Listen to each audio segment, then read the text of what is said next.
Nandito po tayo ngayon sa Morong Star Hotel and Resort. Yan, nakikita nyo po at ito po ang ating dinner. Ipapakita lang po namin sa inyo ang pag-accommodate ng Morong Star. Makita nyo po, pati sa kisame, makikita ang star dahil ang hotel po na ito o ang resort po na ito ay star na star, kapansin-pansin. Ito po ang lugar po ng atin pong pinakang accommodation sa pagkain. Kaya makita nyo po napakarami ng mesa.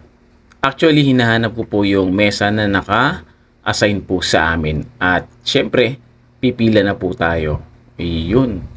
So, napakarami po ng mga guests dito sa Morong Star. Makikita nyo naman po.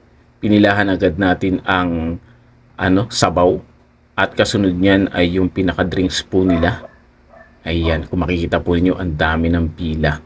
At napakasarap po ng kanila pong juice na inihanda dyan.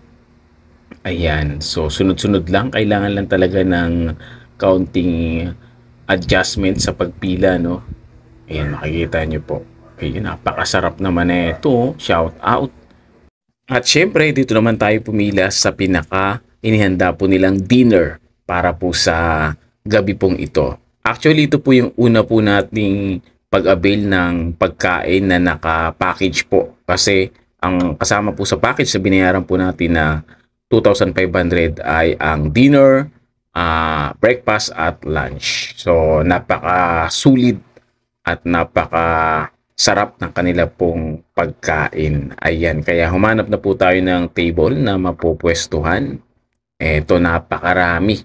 Ayan, East District po kasi tayo, kaya dito tayo sa table ng East District. Ayan, kung papapansin nyo, medyo konti pa yung nakaupo dahil yung iba po ay nasa pagpila pa po ng pagkain. So, ibig sabihin, maaga po tayong pumila kasi gutom na po tayo. At eto na, halos ang lahat ay kumakain na at yung iba po ay tapos na rin kumain. Ayan, kaya ipakita po natin yung ating pong mga kasama.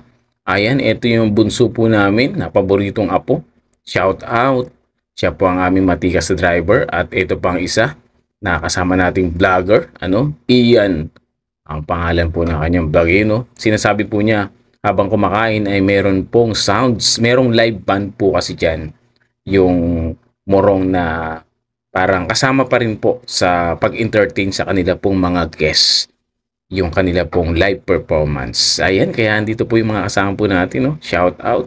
Yung ayan po yung tinutukoy natin live band. At syempre pagkatapos niyan, tulugan na. Shout out. Asan na yung isa? Kakanta pa ata eh.